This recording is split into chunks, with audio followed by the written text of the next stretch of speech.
श्री गुरुवे नमः। ओम नमः त्रिपुर सुंदरी। हम तंत्र के बारे में बात कर रहे थे। साधक की भलाई इसी में है कि वह साधना का ढोल न पीटे बल्कि उसे छिपा कर रखे, तभी उसमें निर्विघ्न संचालन में सफल हो पाएगा।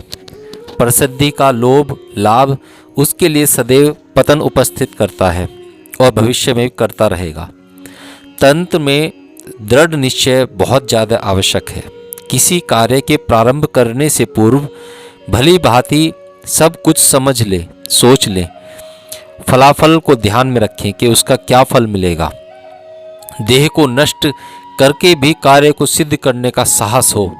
कोई भी बाधा या विघ्न मेरा मार्ग नहीं रोक सकती। मन पूर्ण नियंत्रण कर वह स्थिर हो। विषमताएं ध्यान में रहें कि क्या क्या इसमें विघ्न आएंगे। किसी योग्य गुरु से आदेश प्राप्त हो, उस पर अटूट विश्वास हो, तभी आगे बढ़े। दृढ़चित हो, सफलता प्राप्त करें। जब कार्य सिद्धि वास्ते दृढ़ निश्चय कर लें तो सर्वप्रथम 7 शुद्धियों की ओर ध्यान दें। प्रथम शरीर, दूसरा वस्त्र, तीसरा मन, चौथा भूमि, पांचवा सामग्री, छठा धन और सातवां विधि। इनकी शुद्धता के पाने के लिए विधान कुछ कम होता है तो शुद्धि में वास्तविकता न हो तब भी उसकी ओर सावधानी नहीं रखते। वे केवल सिद्धि फल देखने के बराबर ललायत रहते हैं। साधक यह निर्णय स्वयं करे कि वह जो साधना करने जा रहा है उसकी योग्यता उसमें है या नहीं, उस सिद्धि को वो सह पाएगा या नहीं सह पाएगा, अपने पास रख पाएगा या नहीं रख पाएगा, उससे किसी का अहित तो नहीं करेगा।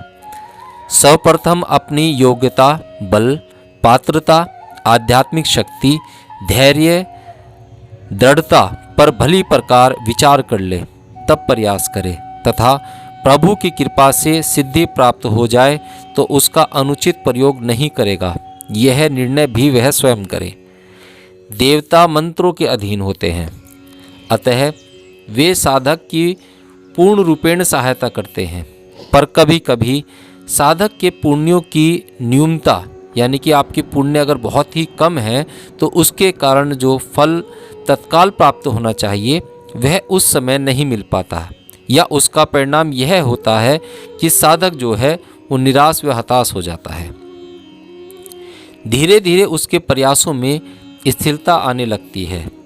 यह भी होता है कि साधक सिद्धि के निकट पहुंचकर खाली लौट आता है। मात्र कि मैंने ये भी देखा है कि 3 मंत्रों की साधना रह गई या 1 दिन की साधना रह गई और वहाँ से साधक उल्टा लौट आया। क्यों? क्योंकि उसे निराश हताश हो गया। ये नहीं कि किसी को 1 साल में सिद्धि मिल गई या 1 लाख जग पे मिल गई तो आपको भी 1 लाख पे मिले। हो सकता है आपको 10 लाख मिले, आपके पुण्य उतने ना हो। हताश होने की बिल्कुल आवश्यकता नहीं। आप अपना प्रयास यथावत बनाए रखें, उत्साह बनाए रखें, सफलता अवश्य मिलेगी, यह विश्वास रखें। साधना या क्रियाओं के समान शक्ति का चिंतन करें, अर्थात प्रयोग छोटा हो या बड़ा सभी कार्य संपन्न करने हैं। अतः उनमें हीन भाव न आने दें तथा कर्तव्य मार्ग के प्रति उदास भाव भूलकर भी न रखें। अगर साधक के मन में छोटा बड़ा घर कर जाएगा तो क्रिया में अंतर आ जाएगा। सभी प्रकार के प्रयोगों में केवल शास्त्र ही प्रमाण है और शास्त्र अनुसार किए कार्य ही सफल होते हैं। अतः अपने मन की प्रवृत्ति अनुसार परिवर्तन या मिश्रण न करें। साधना अनुरागी प्रयोग को शीघ्रता से सिद्ध होने की इच्छा से इधर उधर की सस्ती पुस्तकों को पढ़कर प्रचलित प्रक्रिया में मनमाना मिश्रण करने लगते हैं या परिवर्तन कर बैठते हैं। इस प्रकार की प्रवृत्ति को शास्त्रों में संक्रीमरण कहा जाता है। विधि में मिश्रण करने पर दोष आ जाता है। तंत्र में संकरणता पर साधक नरकगामी होता है। यदि रुद्र यमलोक प्रयोग करते हो तो उसमें डामर तंत्र के प्रयोग को कभी न मिलाएं। जहाँ कल्प वैष्टित प्रयोग होता हो पटल में कहे गए प्रयोग को न मिलाएं। अगर आपको ऐसी आवश्यकता पड़े तो योग्य गुरु से परामर्श लें। इष्ट देव से निवेदन करें कि मेरे इस कार्य में कोई त्रुटि हो तो उचित मार्ग बतलाकर उसे पूर्ण करें। ऐसा करने पर स्वप्न के माध्यम से मार्ग प्रशस्त हो जाता है। जो आपके इष्ट हैं वो आपको स्वप्न में आकर जो है आपको रास्ता दिखाते हैं। श्रद्धा एवं विश्वास पूर्वक करने पर कठिन कार्य भी सिद्ध हो जाते हैं। कर्तव्य कर्म से आगे बढ़ते रहें, यही सिद्धि का मार्ग है। जो जिस संप्रदाय व कुल परंपरा में उत्पन्न हुआ है उसी पर पूर्ण निष्ठा रखकर साधना करे। शक्ति परंपरा में पला हुआ व्यक्ति जैन परंपरा के मंत्रों की साधना करे। बौद्ध परंपरा में पला हुआ व्यक्ति मुस्लिम संप्रदाय के मंत्रों का प्रयोग करे। ऐसी प्रवृत्ति से सफलता कदापि नहीं मिलती। जो अनिश्चित तो पहले ही नष्ट हो ही जाएगा। साधना में प्रवृत्त होने के बाद कुछ धर्मों का पालन करना भी आवश्यक है, जिसमें भावना की दृढ़ता, निद्रावृत्ति का त्याग, अविचल श्रद्धा, मित भाषण, नित्य अनुष्ठान, अपग्रह व्रत, निर्मल चित्तवृत्ति, अनेक प्रयोगों में भोज की सावधानी रखनी पड़ती है। गन्ना चूसना कुछेक में निषेध है। ककड़ी में चीरकर नहीं खाया जाता। राह में आने वाले पानी के प्रवाह को लांघना नहीं पड़ता, अपितु पानी में पैर रखकर ही जाना होगा, अन्यथा मंत्र की शक्ति कम हो जाती है। इसी प्रकार रजस्वल्द का स्पर्श अथवा अन्य अपवित्रता के कारण भी मंत्र कम काम करता है या करता ही नहीं। अब मैं आसनों पर आता हूँ। पद्मासन, यह सर्वोत्तम है। आसन बिछाकर उस पर बैठ जाएं। दाहिने पैर को उठाकर बाएं जांघ पर रखें। उसी प्रकार बाएं पैर को उठाकर दाहिनी जांघ पर रखें। रीढ़ की हड्डी सीधी रखें। दोनों हाथ घुटनों पर या गोद में रखकर आंखें बंद करके मानसिक जप अवश्य करें। अर्ध पद्मासन, बाएं पैर को दाहिने जांघ के पास रखें। दाहिने पांव को बाएं जांघ पर रखें। जप स्वाध्याय प्राणायाम में यह आसन उत्तम है। उसके बाद सिद्धासन, पद्मासन के समान ही पैरों को रखकर दोनों हाथ घुटनों पर रखें। भद्रासन, अर्ध पद्मासन के समान पैरों को रखकर दोनों हाथों को घुटनों पर रखें, ये भद्रासन है। सुखासन, दोनों पैरों से पलौथी मारकर बैठने से यह आसन बनता है।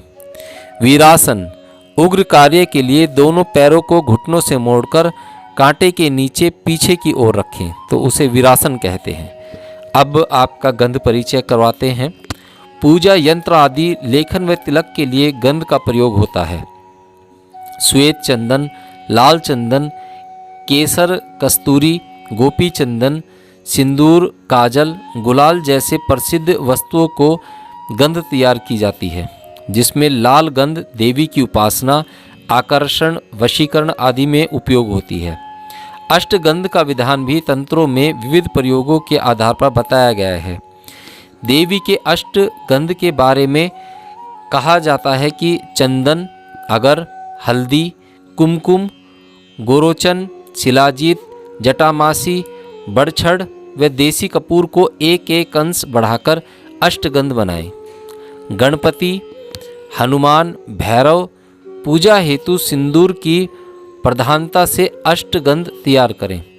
तिलक ललाट, भुज, कंठ, वक्षस्थल, उदर, कान की लो पर लगाते हैं।